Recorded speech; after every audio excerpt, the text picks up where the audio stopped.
Dwarf Fortress, the game of games, a fantasy world snow globe, a simulator that truly feels like you're just a small part of a massive, thriving universe.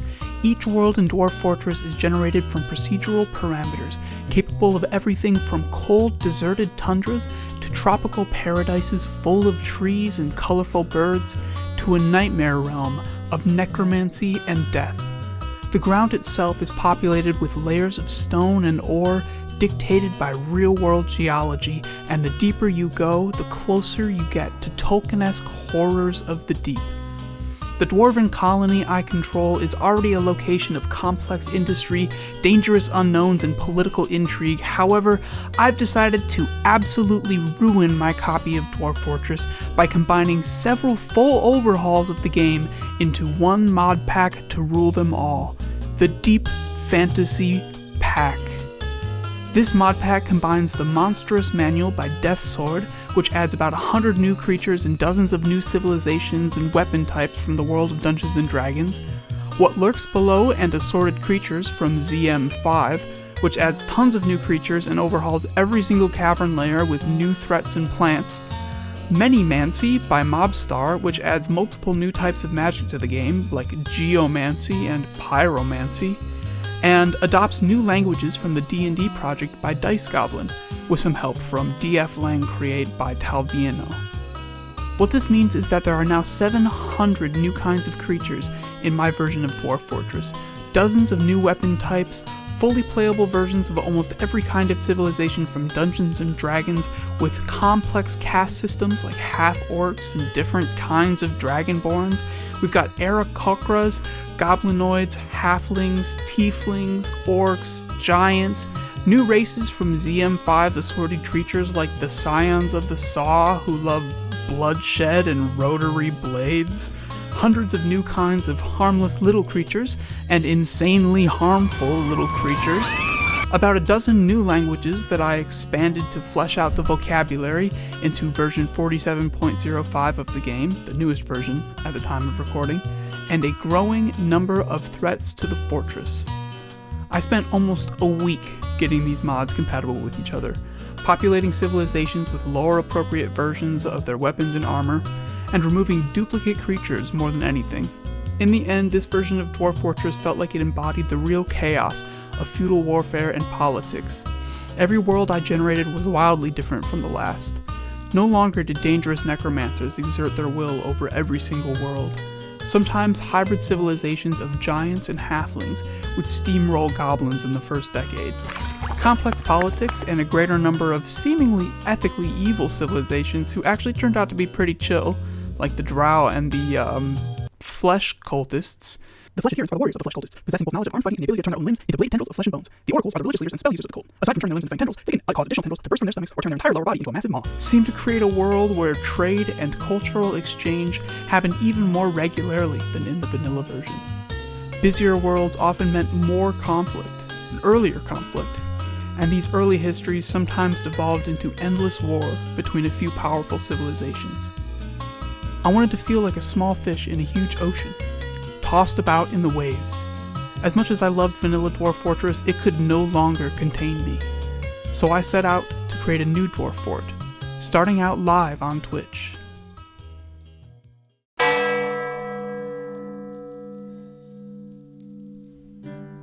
Lelup Chulup, the mythical domain. A world of beasts, men, giant beasts, giant man-beasts, and if you can believe it, even greater unknowable cosmic horrors and magic.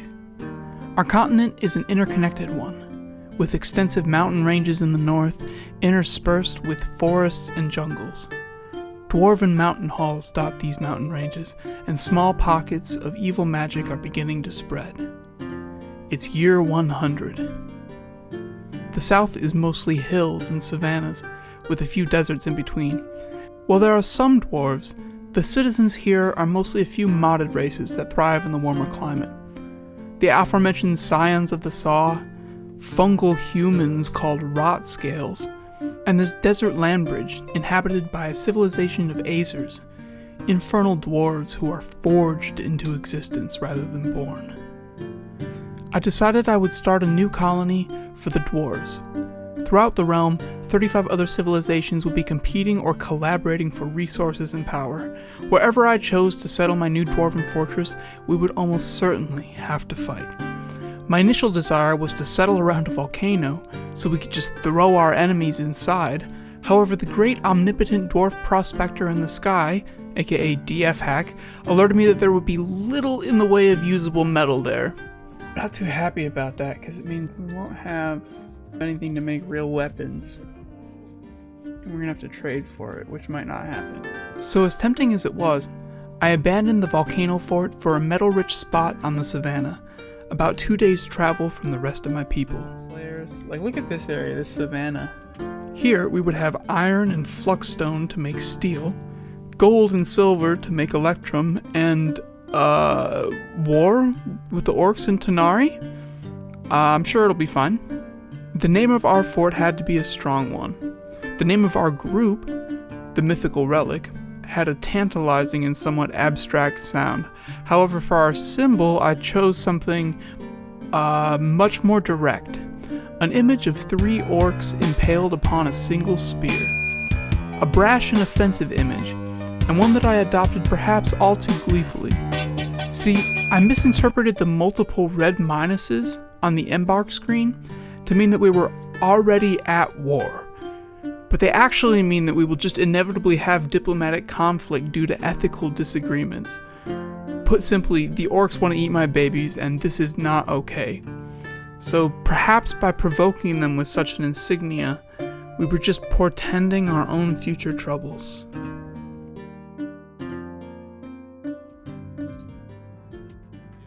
Let's go.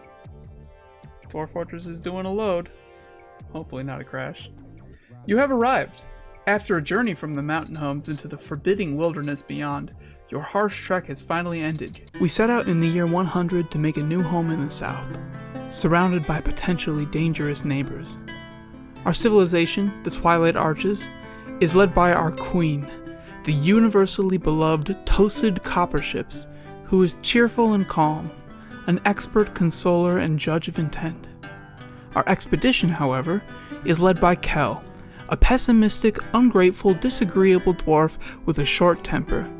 He may not be the best of us, but as soon as our fort starts expanding, I'm sure we can elect a new leader. One angry dwarf won't end us.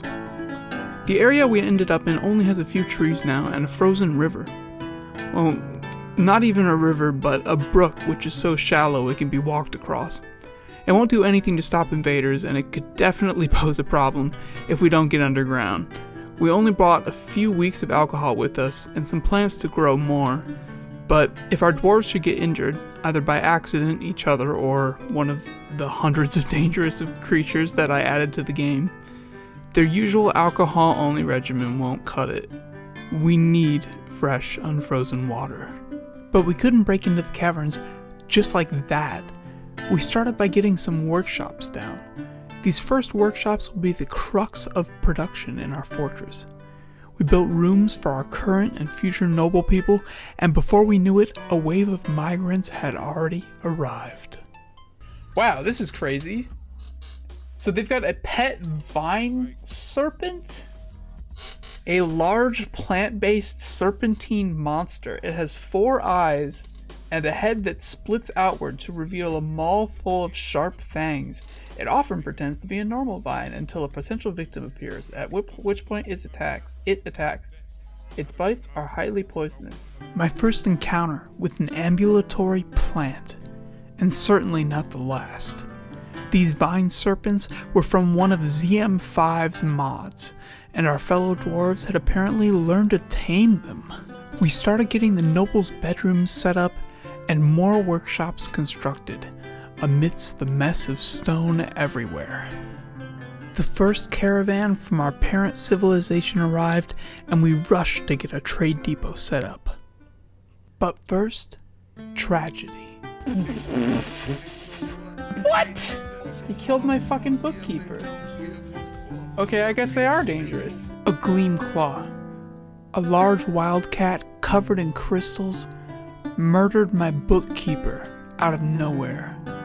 This early violence shocked me, but I would soon learn that it takes more than a dream to live out here in the wild. Out here in Orc country. And finally, as I made jokes to my chat, we hit our first cavern underground. We hit a cavern. Okay. Oh, that's good. As we broke into the cavern, a couple dwarves rushed to get a drink of fresh water. Apparently the situation had gotten worse than I thought, so I started laying the plans for a proper well above a pool of cave water. Alright. That'll work. As we explored the caverns, we found many terrifying new creatures, some with strange biology. Ugh. Has a proboscis and a toothy mouth. What? It has a proboscis and a mouth? I also had my first sighting of lemures. Described as rarely a threat individually, these tiny infernal devils could, in reality, be very much a threat. Although they were tiny and fairly weak, they also had a couple tricks up their sleeve to ensure they couldn't be messed with. Like a poison dart frog, it looks like an adorable piece of candy, but then you eat it and die. So in this first year, we kept our distance. Our fragile fort could be ended by a disgruntled moose, so I wasn't about to start anything with a bunch of demons. As the first year at Zokunushrir came to a close, we finished mining out key areas of our fort for storage, industry, and recreation, including our tavern. First year was a little rocky. We lost a couple of dwarves. But yeah, that was the first year. Clap, clap, clap, clap, clap. We made it. We didn't all die to a random demon.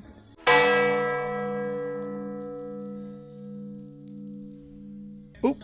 Kobold thief showed up. Is it a kobold? Oh, a half-orc thief. Okay, that's a little bit more dangerous. Run away, bitch. I was just 2 days into year 2, and I could already tell trouble was brewing. We scared off a random half-orcish thief, and then we encountered more trouble in the caves with quote-unquote non-aggressive ambulatory plants. Oh, wait. What's happening? There's a wild animal attacking one of my children. No, a kitten, not a child. In a way. Let's be honest. I think the cat might be dead. Non-aggressive, yeah. We made memorials for our dead dwarves. Lover of quivers. Aren't we all? But we barely had time to grieve, because not only were our thoughts laser focused on arming ourselves as soon as possible to prevent further tragedy, but an elven caravan had arrived, albeit a very small one. What do they even have? I just want to see what they have. They don't have anything. A giant mosquito. Like, I don't want to fuck with that. Since we hadn't smelted any ores yet, we grabbed up some of the rocks around the fortress and made a bunch of crafts to try to sell them. While waiting, I started to set up defenses in the caves, and amidst all this hustle and bustle, another vicious plant snuck inside. This is why you have cage traps. This is why I did the thing that I wanted to do. This time, I decided to put together a small squad of dwarves to deal with it. It was a brief but bloody battle that left pretty much every dwarf involved injured. Jesus Christ! It killed a woodcutter! This is a guy that has axe experience! Unsurprisingly, my next course of action was planning out the hospital I've been putting off building. I was getting pretty tired of maimed and bleeding dwarves dragging themselves around the fort attempting to make rock crafts, and I was also pretty sick of these wild animals. Dude! Stop! Get these cave creatures out of my fort! Look at all of the dwarves that died. Oh, it's so sad. Look at this. We don't even have enough beds in the hospital. We don't have enough... I found myself ruminating on violence and its various forms. How a life can be snuffed away by reckless decisions, vengeful punishment, or by a troglodyte who wandered out of a cave. In the world of Dwarf Fortress, diplomacy isn't always so easily extended. Conflict is bound by rules of engagement, rules written by a couple aging nerds in Seattle who are still getting around to the more graceful bits. Grotesque fantasy violence and feudalistic takeover is at the heart of the game. For now. The early colonists of Zokunushrir lived in a brutal world and had to make brutal decisions to survive. Civilizations had fallen before. The bullywugs and drow were all but erased, and obviously they were determined not to follow the same path. I need to get the hospital functional. I need to get defenses up. I need to not be in such a vulnerable position before I start making expensive trinkets. Where's our wealth? Alright, so we still haven't created too much wealth. We're not going to attract the attention of any big civilizations or wealth-sniffing monsters. So many things were getting in the way of our development. But really we just needed more hands to work with, although whether or not those hands would get eaten by giant cave monsters upon arrival was kind of out of our control. We got a migrant wave in the summer, which brought our population up to 47, and built some step ladders to pick the fruit trees that were everywhere around here. And of course, we couldn't pass another season without running into more terrifying plant creatures. There's a mold spawn, a black sludge-like monster overgrown with mold and fungus. It has many tendrils with which it ensnares its prey before tearing them apart. Although simple-minded, these creatures are somehow driven to attack outsiders. Great.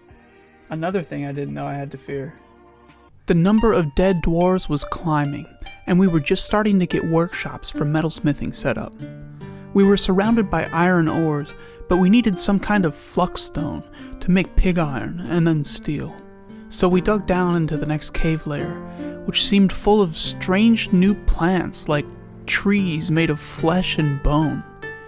But this wasn't what I was looking for, and opening a new cave layer seemed dangerous, so we closed it up and kept digging. The land out here was untamed and wild, alright, and I stopped for a moment to watch a lonely ghost wander across the sky. It was still dangerous, of course, but at least it was just chilling outside. Since my dwarves had already begun making precious artifacts, raising the value of our fort, I decided to put a stone drawbridge in front of our entrance. We could just hide if an invasion showed up to wipe us out. I noticed a few visitors hanging around outside the fort, so I opened up my tavern for a little while and let them inside. I don't know what they want to do, but they seem like fighters, so... By this point, some of the usual snares of fortress management were starting to creep up, like managing dozens of breeding animals. It was autumn now, and that meant a caravan from our parent civilization had arrived. We had a quick meeting with the outpost liaison, Dodak Idin Raluk, but unfortunately, something caused the traders not to want to trade with me. Some glitch or maybe some offense they took in the time that they were already here. This was pretty devastating because I was running out of thread in my hospital. Thread that I needed to stitch up injured dwarves. No, please, just a spare bob of thread. I decided to carry on digging, and we discovered the third cavern layer quickly. The game also informed me that we'd found adamantine and magma. However, these were so deep that I could barely even see them, and we wouldn't be needing either for a while anyway. But what the peek into the new cavern layer showed me was a deposit of marble just under our feet. This was flux stone that we needed to make steel, so I immediately started making tunnels without breaking more into the cavern itself. An enormous migrant wave arrived this season, and also we got our first petitions from the monster slayers that we'd let in to live in the fort, which we happily obliged.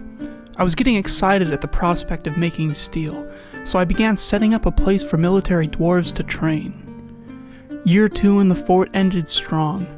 We were mining out lots of marble and mostly avoiding confrontation with scary creatures like this undead moonshiner, a corpse that likes drinking moonshine?